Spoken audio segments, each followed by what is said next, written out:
Hey, dear listeners, 90 Day Fiancé, The Single Life. Let's watch. Yeah, that was scary. Basically, it was a communication breakdown between two law enforcement offices, and one fired a gun and one bumped a car. So it was a big misunderstanding and not drug, gunfire, which is what we thought it was. Wait, so he's saying that it was police officers shooting their guns on the streets, and then everyone thought they were being attacked? It's a misunderstanding. Is that what he's saying? If so, yikes. I'm embarrassed with you because my city... No. No, listen, that had nothing to do with your city. Yeah, I mean, San Diego, and Seattle, for that matter, guns abound, and in certain neighborhoods, gunshots abound. I mean, I used to live in neighborhoods where pretty much on a nightly basis I would hear gunshots, or what I suspected were gunshots. Yeah, so she should not be embarrassed compared to American cities. It was a feeling of hopelessness, and I was scared to death. And I was looking at Coyote, and Coyote has this look of disappointment. She was in disbelief that this happened. God watches, okay? God sees us, see? It's interesting, and I think predictable, that Ed would pour a lot of effort into trying to reassure her. Is that out of altruism? Is it just his vibe? Is it some sort of impression management? Does he know the cameras are around and he is trying to come across a certain way? I mean, I'd have a hard time believing that anyone in this circumstance wouldn't realize, like, okay, that was scary, but there are cameras, and this is probably going to be included in a TV show, so what do I have to do? I think most people would at least have a little bit of awareness of that. But given what we know about Ed, do we think that he is haphazardly being inauthentic as a way of and managing impressions with her and with the audience? It seems possible. It's not a terrible thing. He's being nice. Seems a little, I don't know. It just seemed, I don't know. I guess over time, I think we've learned to be a little suspicious of his motivations at times, given that he has these different modes where at times, with Rose and with Liz, he'd be very apologetic and very kind on the outside, and then would vacillate often behind the closed doors off camera with extreme abusive behavior, really.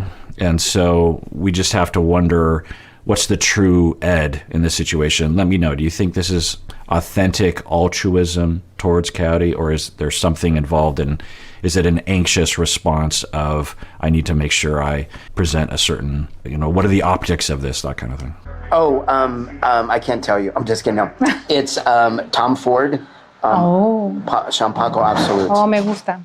Siento que la conversación que tuvimos Ed y yo fue muy importante porque los dos pudimos darnos cuenta que él tiene los pies. Now, we've talked about this before when we were talking about Asuelu and Kalani, that when we go through intense emotional experiences, sometimes it can be confused with love and affection for someone. We don't know, but with Kalani, remember, she was like, I'm done with Asuelu, it's over. And then Asuelu got in a car accident, I believe, or one of them did. And I think it was Asuelu, and she ran to his side, which is nice. But then she was like, I don't want to live without him. And I remember thinking, and maybe even saying, well, you don't have to be married to him to have him a part of your life, and to have him a part of your children's life. But anyway, it seems to have worked out, incidentally, between Kalani and Asuelu. Of the couples on this show, they're an interesting case study in how bad things can be, not only for the individuals, but also in their marriage, and then how they worked hard and pulled out of the nosedive and seemed to be doing really well and capitalize on their strengths, maturity, more giving each other the benefit of the doubt, putting effort into the relationship. It seemed to work. But anyway, so with Ed and Coyote, would this intense emotional experience make either one of them or both of them believe that there's love and affection in the air when there wasn't necessarily, it wasn't necessarily present before. Doesn't mean it's false. It just means it's interesting to consider as we watch. Gracias a Dios. Gracias. So at this point, I'm really feeling, a connection with her. Perhaps Coyote has feelings for me. And as bad as the shooting was, it will always be a part of us. So this is an opportunity for us to take that and really build on it. So who knows? Maybe Ed genuinely has feelings for her. It seems possible. But in addition to that, we want to reflect on love bombing and with Rose and with Liz. And, just who knows? We'd have to be inside of his head. We'd have to ask him questions. We'd have to be there.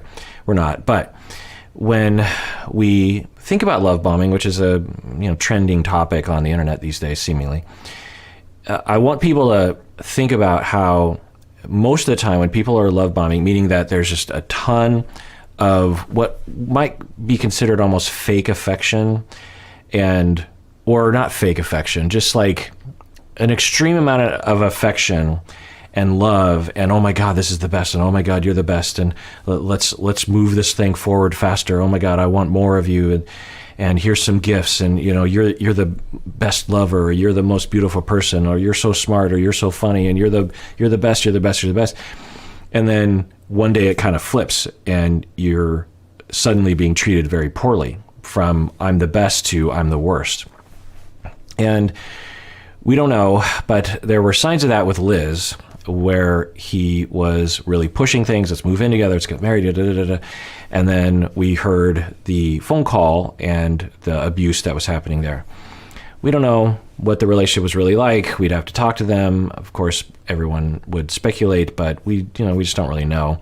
But in our own lives, we can think about love bombing and how it, what happens. We can think about not only as victims of love bombing, but also perpetrators. Many of you have said that you are a perpetrator of love bombing, because when we consider the reality of love bombing, in that most of the time it's involuntary, it's something that we do out of desperation. We're so desperate for closeness that when we finally see signs of potential closeness, even if we're not necessarily compatible with the person, we're just like, please, please, please, please, please. It's, you're wandering through the desert and you haven't had water in 5 days. You see a little bit of water and you're just like, give me, give me, give me. Oh my God, this is the best water. And it's the same relationally. If you have been made to feel like you're worthless and that you don't matter and that no one will ever love you, and you've had a life of that shows you that, and you finally have an opportunity, maybe I'm going to get love, then you just, oh my God, I want you, let's move fast. I want this more, this feels good, maybe this will be great. And it's based kind of on a fantasy that might not actually be the reality of the situation.